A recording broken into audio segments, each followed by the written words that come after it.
Hello, this is your commissioner, and we're going to bring you the week. What week is it? Danny's not a loser. Unfortunately, he is this week. But I'm going to win just for you in week 5. We're bringing you the week 4 update. That was the assistant to the commissioner, Simon Lee. He came in on Tuesday, 8 o'clock sharp. So, childbirth was crazy. One of the craziest experiences that I've ever been through. Obviously, I'm not my wife, so a lot crazier for her, but pretty wild. Pretty wild. A couple people in here can relate, to that. Not too many people in the group have kids, though. I think only Randy and Bryce. Am I missing anyone else? Let me look through. I think so. There might be some people in here that have kids that just, aren't aware, but I'm just kidding. I'm just kidding. But my buddy Trey is on the deck for that. He is expecting, him and his fiance are expecting a child soon. I'm going to go ahead and just give some announcements because we've had some people need to get recognized, So, Trey, him and his fiance are expecting their daughter soon. I think in a couple months. Molly and Jesse just became godparents to our little Simon Lee. Congratulations to them. Tanner Brown got married not too long ago. I think it was a couple months ago he got married. So congratulations to Tanner and Sarah. And Josh got a new little gold retriever puppy. If you have any announcements or anything cool that's happening in your life, whether it's a child or it's something like getting a new job or even like winning $5 on a scratch off, no matter how big, how low, and you want to get announced, man, let me know. I'd be more than happy to announce it. So I kind of almost want to do like a person's spotlight. Give a little bio on how I know them and some things. So let me know if you guys want to do that or not. Just to, so everyone kind of get to know each other a little better. I think that'd be cool. So maybe I'll start that next week. We're going to go into week 4. What does it have in store? Well, we're going to start off with the highest score of week 4. And that belongs to... it was between the matchup of Just Joshua and Cut My Balls. Did Just Joshua score the most points in another week? He unfortunately did not. For his case, unfortunately. Fortunately for this guy, Cut My Balls. Very fortunate he got a win here. He improves to 2-2. He wins 173 to 101. Christian McCaffrey might be the best fantasy player in our league. He scores 48 points. Another dominant performance by him. Justin Fields I think he has woken up. Huge game, 27 points for him. And then Nico Collins, the wide receiver 1 for the Texans, 35 points. Now, his 173 breakout performance by Trey would not have been possible if I accepted this trade right here. He sent me this like an hour before kickoff. I was out playing some disc golf with my parents, and I don't know. I'm in too deep sometimes, just thinking way too much, way too hard, over analyzing on fantasy football, and I declined it for some stupid reason. I've been pretty high on Nico Collins all year.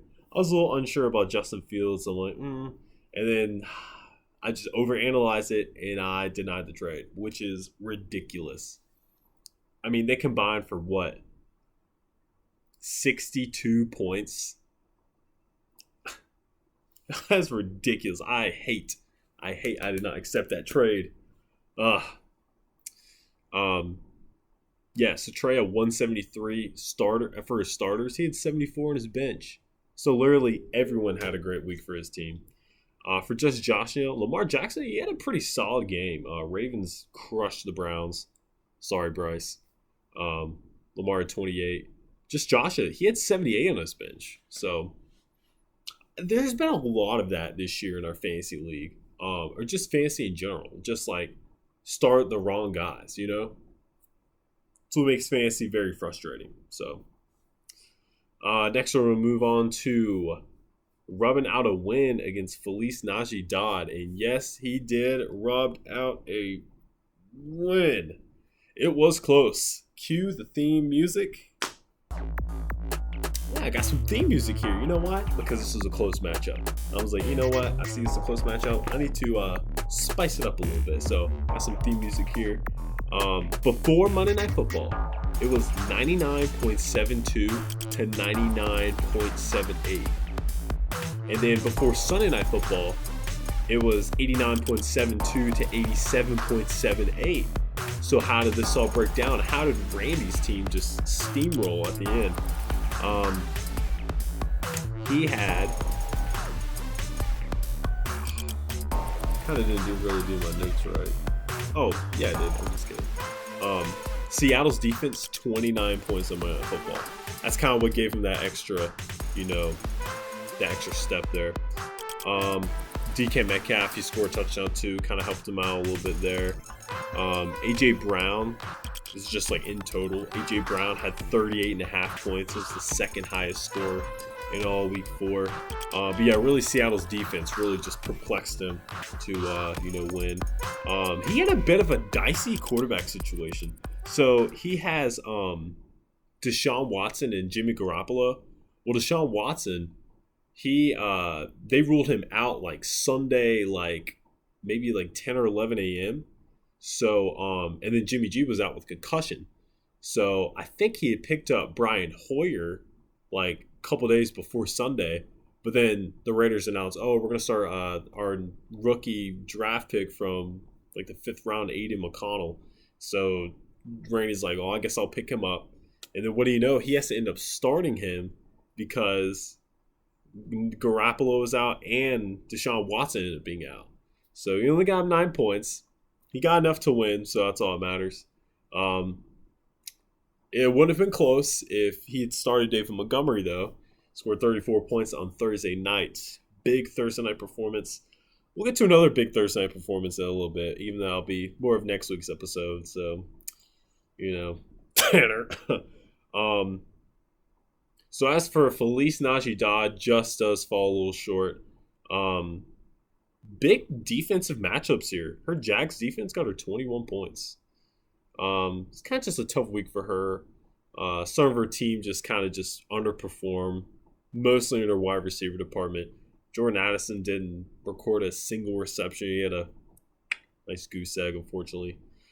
I think he'll bounce back next week. It was kind of a weird game for the Vikings against the Panthers. So next we'll go to Mia Mahomes, Felice Najee Dodd's husband, against Hurts Locker. Another close matchup. Not really worthy of the music because I only have one song that I just get all my sounds from. So I need to get some more sound bites to, sound a little music, maybe I can throw it in for each matchup or something. So kind of like how Chris Berman reviews games on, ESPN the next day. Mia Mahomes goes on to win 119.32 to 113.46. Pretty close. Had to break out the decimal points there. Stephon Diggs for Mia Mahomes, the 4th highest score in week 4. 36 points. Jesse kind of scared me a little bit because he was up 0.76 on Monday Night Football. And he had Darren Waller. And really, he could have just slid him over to the bench in case Darren Waller happened to, fumble or, fumble and get hurt. Because then he'd get negative points and he would have ended up losing. I want to say that happened to just Josh Allen last year. I want to say he had, Marquise Brown. Or he had someone on the Cardinals. They fumbled the ball, first play of the game. Then they got hurt. And I think it affected just Josh's score. So I was kind of worried, something dumb like that would happen, but luckily not. Before Sunday Night Football, it was actually 109.46 to 101 in favor of Hurts Locker. Me and my homies ended up scoring a total of 13.22 to 4 points. It was basically on Sunday Night Football's. Me and my homies, obviously Mahomes, and then Hertzlocker had Kansas City's defense. Both low scoring, but it was enough to get it done for me and my homies. For Hertzlocker, Pikachu, man, he's electric. Another trade mistake by your boy. He was offering me Puka for George Kittle, and I knew I should have taken it, but I was like, well, I want to make sure I have a good tight end to fill in for him, because good tight ends are hard to come by. And George Kittle is one of the better tight ends in the league. But fantasy-wise, last year he kind of lacked a little bit. This year he's really only had like one good game. So I'm like, dude, I should have taken that trade. And should have taken that trade. Puka goes off for 31 points, game-winning touchdown 2 in that game. Jalen Hurts had 24. And the rest of that, his team pretty much underperformed. Especially Deebo Samuel only getting 0.6. Just don't know how these guys are going to perform on a week-to-week basis. Like, Deebo Samuel is like one of the most electrifying players in the game. And he only gets 0.6 points. You just never know. You know, it's just face football, very frustrating. It's not been frustrating for this guy, though. Allens versus Predators. He moves on to a 4-0. Once again, it might be backwards because when I record and then I save it, it's like mirrored. So it might be 4-0. I don't know, whatever. He wins 150 to 112 against your boy. It's someone different for him every week. This week it was Josh Allen. He was the third highest with 36 points for week 4. Jay Jettis, Justin Jefferson, he had a big game. Mark Andrews had a big game too, so that's all she wrote. As for me, I was so hyped about getting Devon Achane. Apparently it's not a chain, it's Achane. On my team, and I was like, you know what? I think Michael Thomas is going to outplay him.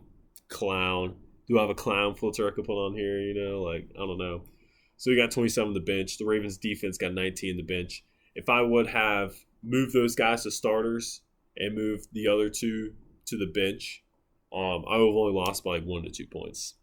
Still would have lost, so it makes me feel, better, but yeah, I got nothing. I will say, newly acquired Josh Jacobs for my team, though, got me 27. I swapped Raheem Mostert for Josh Jacobs with rubbing out a win. I was trying to make some kind of trade to vamp up my team, and, I made that trade, and I should have done those other two, but is what it is. Maybe I'll learn one day. We're going to move on to Scranton Stranglers and Kirk Thuggins. Is this matchup of the week last week? Oh no, Josh and you and cut my balls matchup of the week last week. This one could have been matchup of the week though. Scranton Stranglers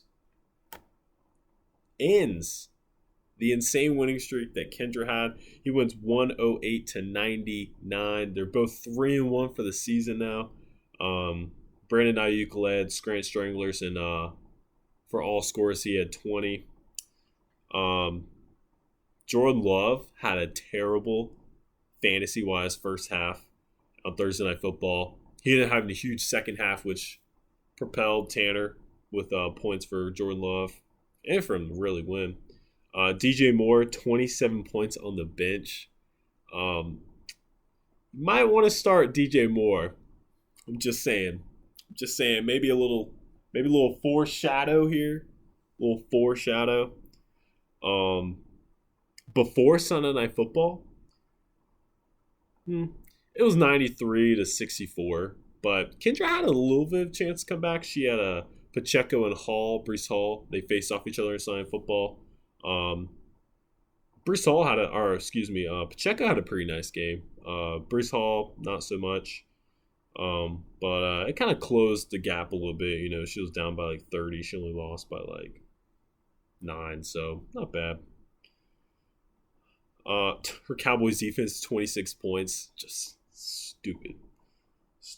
She had her tight end and T. Higgins, one of her wide receivers, got hurt. So during the game, so they didn't really score like barely any points. So that really hurt her. If they would have played the whole game, she maybe would have won. So tough luck there. And we'll see how her sister did. Smokin' Joe, and Smokin' Joe wins 116-104 against Amendola Abagada. Kyron Williams might be one of the better waiver wire acquisitions of the year so far. Led all of her scores to 27 points. Derrick Henry had a way better performance than last week. He had a passing touchdown too, pretty cool. Almost had a pitfall in Pittsburgh's defense, -6 points, but luckily it was still enough for her to win. As for Amendola Abagada, Cole Kmet came out of nowhere for 2 touchdowns, 27 points, led all his scores. He started the wrong quarterback for like the 3rd week in a row, I feel like. Anthony Richardson had 29 on the bench. He started 2. I think he only had like 14. And I think Trevor Lawrence had like 16 or 18. So maybe he'll start the better quarterback points-wise next week. We'll see. We'll have to look out for that. On Monday Night Football, he was only trailing by 18 points. He had his kicker left, and his kicker coincidentally kicked for 18 points the week prior, but he did not do it this time. So that's Week 4's recap. Waiver wire really wasn't too crazy. Jameson Williams, a couple teams tried to get him, but he went to Felice Najee-Dodd. He could have a huge game this Sunday. Just don't really know how the Panthers defense is really going to like play out. Probably not like so good. Lions offense has been really good, but looks like Amon-Ra St. Brown's out. Josh Reynolds is questionable. So Jameson Williams coming back in. Looks like he could be possibly the number 1 wide receiver. He's got a lot of talent, but he hasn't played too many games due to injuries and suspensions. So a little bit of a risk, but he could have a big breakout game this Sunday. So possibly a really good move by Molly. Another one, Michael Wilson, wide receiver for the Cardinals. He's a rookie. He goes to Hertz Locker. I think 2 other teams tried to get him. But, yeah. So we go there. We'll move on to the Week 5 preview. We have another 9:30 game. Somehow the Jaguars are playing again in London. So I'm assuming they probably just stayed in London for a week, right? Like, there's no way they flew back, then flew back over, and they're going to fly back again. I don't know. It's also the first week of buys. Can't remember all the teams that have them, but there's only 4 teams this week. So the buys always make it interesting because if you got like 3 or 4 starters that have buys, then it's like you got to put them all on the bench. And then you might have to get rid of some players you just were stashing on the bench because maybe they just can't fit the lineup well, even though you got the players on the bench of the buys. So it's a little bit of a stressful time with the roster, shakeups. Got to make some tough moves and then hope those guys you're getting off your team doesn't end up hurting you. Then they start to play better. So we're in that season now. We're at that point in the season. It's kind of crazy. We're already like a month into the fantasy football season. So it always goes by pretty quickly. But we're going to look at our matchups here. We're going to start off with our fearless leader. The only undefeated team left. Allens versus Predators. And he's facing off against Cut My Balls. Now I was saying Amon-Ra St. Brown is out. But for Cut My Balls, Cooper Kupp is expected to play. So, very dicey matchup here. When I looked at these numbers, it was projected 127 to 110. I'm sure that's changed because Amon-Ra, I don't think he was doubtful.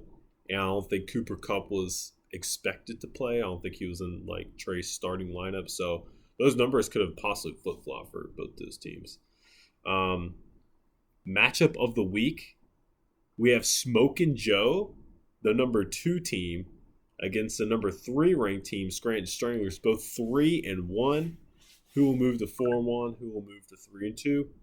It's projected 121.6 to 121.9. I guess I should have. That's mine and Tanner. really? Yeah, that's what the projection was. But I feel like it's different now. And there's already a Thursday night games in play, so I usually like to put those numbers up there too. But Ooh. I forgot to do that, so let me check that real quick. Our matchup 0-0 right now between Smoking Joe and Scranton Stranglers. Could be a large lead for Tanner. But I will leave that for the next episode. We'll talk about that then. Let's see. The next matchup is the 4 seed Kirk Thuggins against the 8 seed Me and My Homies. Another solid matchup here. Kendra is currently up 8.3 to 6. It's projected Me and My Homies is to win 119 to 107. Next we have the 6 seed against the 12 seed rubbing out a win. He's going to be rubbing out a L though because he's playing your boy. The Purdy boys are going to win this time. Wait a second. He's not playing the Purdy boys. Hang on 1 second. He is playing How Well Is Your Team? How well is your team? Picked up Sam Howell. I was like, you know what? I got to rebrand. I got to change things up. How Well Is Your Team is playing rubbing out a win. Still looking for my first win, so hopefully you can rub out a win for me. I'm projected to lose, though, 118. Actually, whoa. Hang up. I am up 43.92 to -5. If I blow this fucking lead, I just don't know. I'm projected to win 133 to 111. So, we'll see. If I honestly blow this lead, I'm cursed. I am cursed. I might have to give up my commissioner duties because maybe it's the commissioner being cursed. I don't know. Enough about me. Let's move on. Amendola Oblongata, the 7 seed, is going to face a 9 seed. Just Josh Nia. Love this matchup here. It is currently 15.2 to 8.9 in favor of Amendola Oblongata. But it's projected just Joshua 119 to 117.8. And lastly, Hertz Locker, the 10 seed against the 11 seed, Felice Najee Dodd. Currently it is 0-0. And projected 136 to 118 in favor of Hertz Locker. That's all the time we have today. I'll try to include Simon more, our assistant to the commissioner. I'll try to include him more in some upcoming episodes. And yeah.